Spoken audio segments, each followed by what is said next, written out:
Okay, ladies and gentlemen, now it gives me great pleasure to introduce our second speaker, our groom, Adam.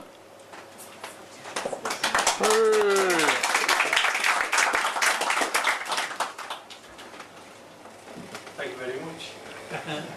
I'd like to thank Derek for his speech. I've actually got two speeches prepared. It was depending on what Derek said about himself.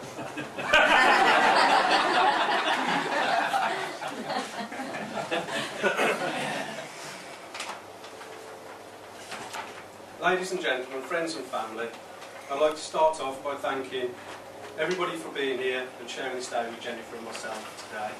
I think Derek's he's thanked everybody really for turning up. I'll keep my speech short because we're paying for this room by the minute. It's actually Derek's credit cards behind the reception. Get on with it. As today is the only day that I can speak for myself and my wife, I would like to say that Adam will be allowed to go out with his mates drinking, coming home late on Mondays, Wednesdays and Fridays from now on. The old dancing club on Saturdays.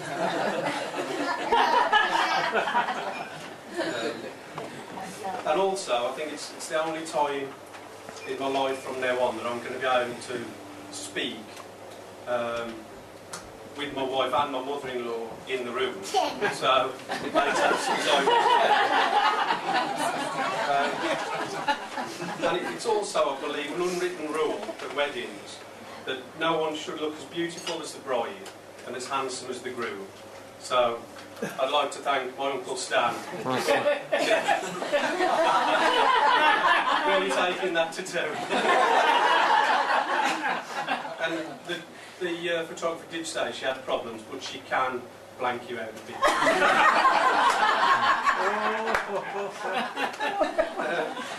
I don't know if everybody knows the history behind me and Jennifer. We've actually met at a wedding, my friend's wedding, Jennifer's cousin's wedding, and we had a lot to drink.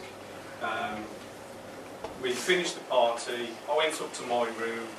Jennifer and I had too much to drink. She accidentally came back to my room as well.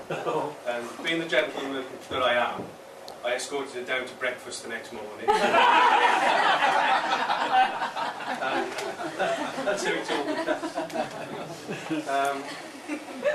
But I think a week after I first met Jennifer, she invited me down to Cheltenham, to a student house. And when I got down there, I thought, what a great choice I'd made. Because as the door was opened at the student house, I think there was 6 scantily clad, almost naked students running around like in a Benny Hill style. So I thought, yeah, good decision.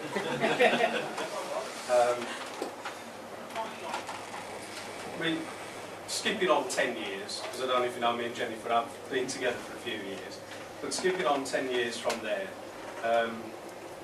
we were talking about moving in together. And I said to Jennifer that we were going on holiday to Australia, and I said if we could get through the 3 weeks in Australia, I think we should move in together. Well, Jennifer had already picked the house anyway, so I don't think it mattered whether we got on.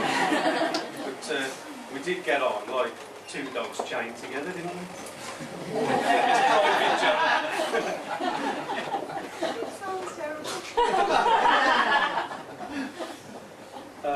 I don't know if people know how the proposal came about. We actually went on holiday to Croatia, and I decided that we would go on a day trip to Mostar because there's a bridge there called the Bridge of Songs, where a lover was jilted, so he threw himself off the bridge. So I decided that that's where I would propose to Jennifer. But Jennifer had other ideas, but that's the official proposal anyway, isn't it? 'Cause it sounds romantic. So it's nothing to do with me getting drunk. And can I just say, it's history repeating itself, especially for Susan and Derek today, because about 25 years ago, Susan and Derek would be sending Jennifer off to bed with a dummy. And I think tonight... But I'd like to reassure Susan and Derek that I will be looking after their daughter from now on. as long as she keeps cooking the way she cooks.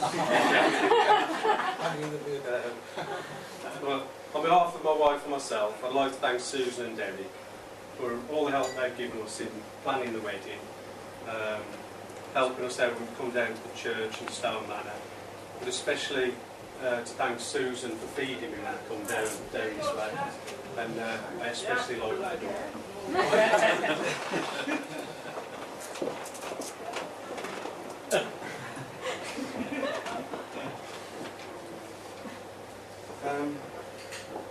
I would also like to thank Susan for reading in the church. Sorry, I thought that was pretty brave, especially standing up here today, knowing with less speed.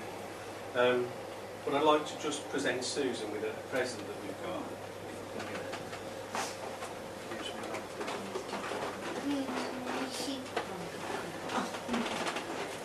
You can't.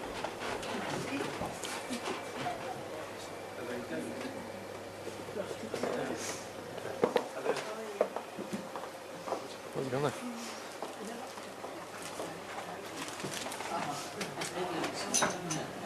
That's lovely. Thank you very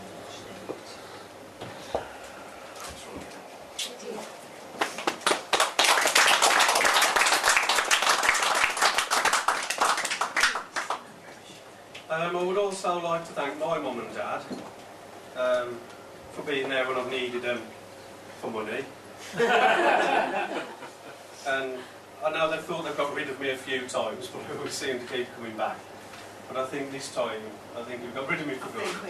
So, if I'm going to the pub in Sedgley, I may want to stay over some nights if that's okay.